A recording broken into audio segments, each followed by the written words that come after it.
Bismillahirrahmanirrahim. Assalamualaikum warahmatullahi wabarakatuh.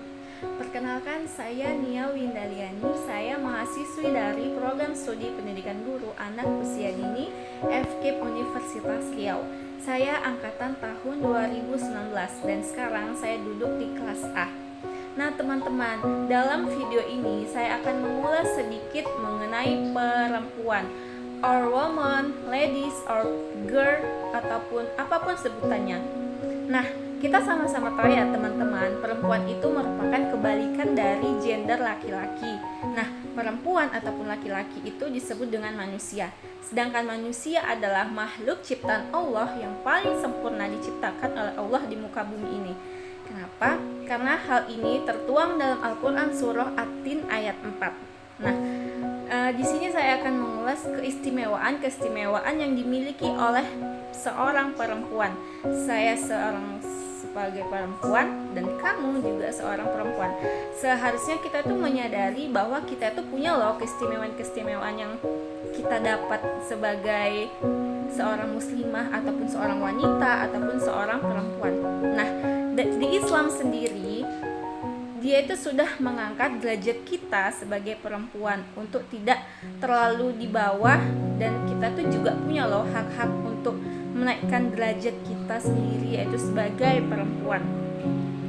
Apalagi kita menyadari ya teman-teman, kita ini sebagai perempuan muslimah, sebagai wanita muslimah, sudah seharusnya kitalah sendiri yang menjaga harkat dan martabat kita. Kitalah sendiri yang menjaga marwah dan harga diri kita sebagai seorang wanita. Karena apa? Karena sebelum Nabi Muhammad itu ada di dunia ini dan di muka bumi ini, derajat kita itu sangat miris.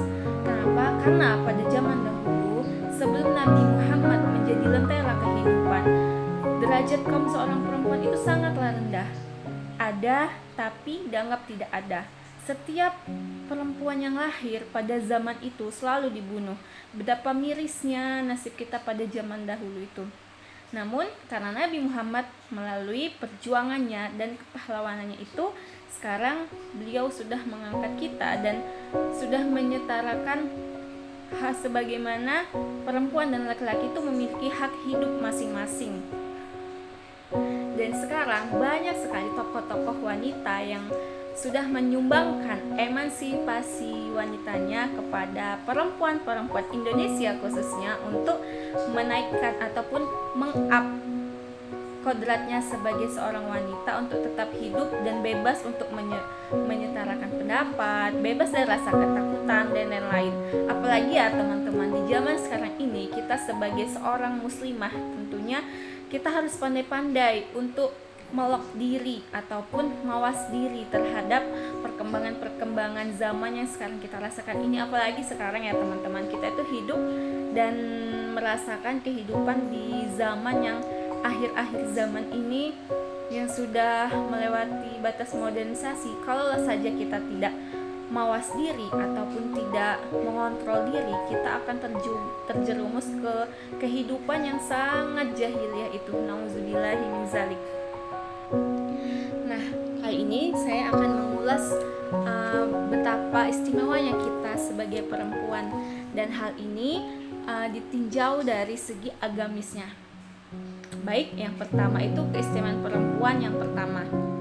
Keistimewaan perempuan yang pertama adalah bahwa perempuan yang solihah ataupun wanita muslimah yang baik-baik akan lebih baik daripada bidadari surga.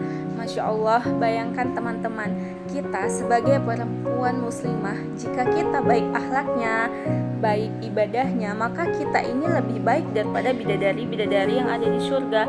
Coba bayangin teman-teman, betapa mulianya kita diistimewakan dalam Islam.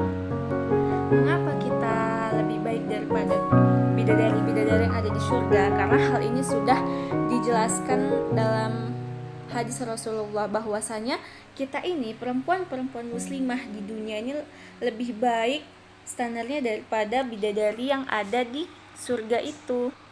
Dan hal ini membuat kita sebagai perempuan menjadi lebih mulia dibandingkan dengan bidadari-bidadari itu.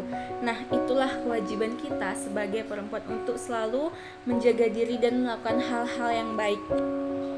Dan hal ini sesuai dengan sabda Rasulullah Shallallahu Alaihi Wasallam yang isinya yaitu perempuan solihah ataupun wanita yang muslimah solihah di dunia itu lebih baik daripada bidadari surga 70.000 kali lipatnya. Lalu yang kedua yaitu perempuan diberi keistimewaan ataupun jadwal-jadwal tertentu untuk melakukan ibadah, maksudnya pengecualian dalam ibadah. Yang namanya perempuan ya teman-teman, pasti kita juga mengalami berkembang biak juga. Nah, setiap bulan kita tuh sama-sama mengetahui bahwa perempuan itu setiap bulannya mengalami haid, dan ketika ia sudah berumah tangga dan melahirkan pasti dia juga mengalami nifas. Nah, haid dan nifas inilah yang menjadi pengecualian kita sebagai perempuan untuk tidak melakukan ibadah-ibadah tertentu. Nah, hal ini juga tidak sembarangan teman-teman. Ini sesuai dengan sabda Rasulullah Shallallahu Alaihi Wasallam yang artinya setiap perempuan ataupun setiap muslimah yang mengalami haid dan nifas itu termasuk syahid, dan itu menjadi kafarah atau tembusan bagi kita untuk menembus kesalahan ataupun dosa-dosa kita yang terdahulu, begitu teman-teman. Lalu yang ketiga yaitu wanita yang melahirkan. Nah, kenapa? Karena melahirkan ini termasuk jihad yang sangat baik. Kenapa? Karena melahirkan ini merupakan pertarungan ataupun pertaruhan antara nyawa dan mati. Proses di mana seorang ibu ingin melahirkan buah hatinya ke dunia, dan hal ini menjadi keistimewaan kita sebagai perempuan, dan hal inilah yang dimana kita itu diangkat derajat kita, dan derajat kita itu menjadi lebih mulia daripada gender laki-laki, karena hal ini merupakan yang urgent, dan Allah juga sudah mengatakan bahwa setiap wanita yang melahirkan dan apabila ia meninggal maka itu termasuk dengan jihad. Lalu yang keempat yaitu istimewanya perempuan adalah kita bisa masuk surga dari pintu mana saja. Nah teman-teman, Masya Allah, hal ini merupakan bentuk kasih sayang Allah kepada kita seorang wanita. Kenapa? Karena Allah itu mengatakan bahwa setiap perempuan muslimah ataupun wanita-wanita baik bisa masuk surga dari pintu mana saja. Tapi tidak hanya sekedar syarat doang, kita perlu melakukan hal-hal kebaikan yang setara dan memantaskan diri supaya kita itu bisa masuk surga dari pintu mana saja. Apa saja sih hal-hal yang bisa menyebabkan kita itu bisa masuk surga dari pintu mana saja? Yang pertama, kita melakukan sholat 5 waktu. Ini sudah jelas dan sudah menjadi kewajiban kita sebagai seorang hamba kepada Allah Subhanahu wa Ta'ala. Yang kedua, berpuasa pada bulan Ramadan. Yang ketiga, tidak melakukan zina dan tidak melakukan pergibahan. Lalu yang keempat adalah dengan menaati perintah dari suami kita. Jadi kita itu dari istri tidak boleh membangkang ataupun berkata ABC selagi suami kita itu mengarahkan kita kepada jalan yang benar. Kita taat saja, kita patuh saja, insya Allah kita bakal masuk surga dari pintu manapun. Dan Allah itu tidak melihat, dan Allah itu tidak mungkin tidur, dan pasti dia melihat hambanya. Dia tuh maha melihat apa yang kita perbuat. Maka lakukan saja dengan ikhlas hati dan keridoan terhadap suami. Insya Allah Allah bakal meridai hidup kita, dan itu menjadi bentuk kasih sayang Allah kepada kita sebagai perempuan. Untuk apa? Supaya kita itu bisa mendapatkan tiket untuk masuk surga dari pintu mana saja.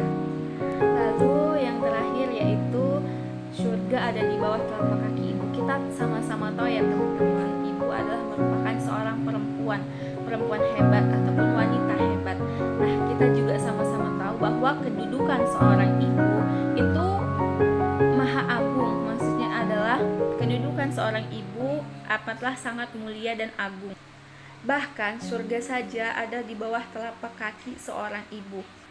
Nah, hal ini merupakan menjadi petunjuk kita betapa pentingnya untuk kita selalu menghormati dan berbakti kepada orang tua, terkhusus ibu yang melahirkan kita ke dunia ini sehingga kita masih bisa bernafas dan berkumpul dengan teman-teman sekarang. Dan merekalah yang mengajarkan kita pertama kali untuk bertauhid kepada Allah Subhanahu wa Ta'ala. Nah, maka dari itu sudah selayaknya kita untuk selalu memuliakan ibu dan berbakti kepada ibu kita. karena ibu adalah seorang perempuan hebat, perempuan yang sangat berjasa dalam kehidupan kita. Nah teman-teman, itu sedikit ulasan singkat mengenai perempuan dan keistimewaan perempuan dalam Islam. Selayaknya kita sebagai muslimah itu harus tetap menjaga mar'ah dan martabat kita sebagai seorang perempuan. Kalau bukan kita yang menjaga, lantas siapa lagi? Terima kasih, itu saja yang dapat saya sampaikan. Kurang lebihnya saya mohon maaf.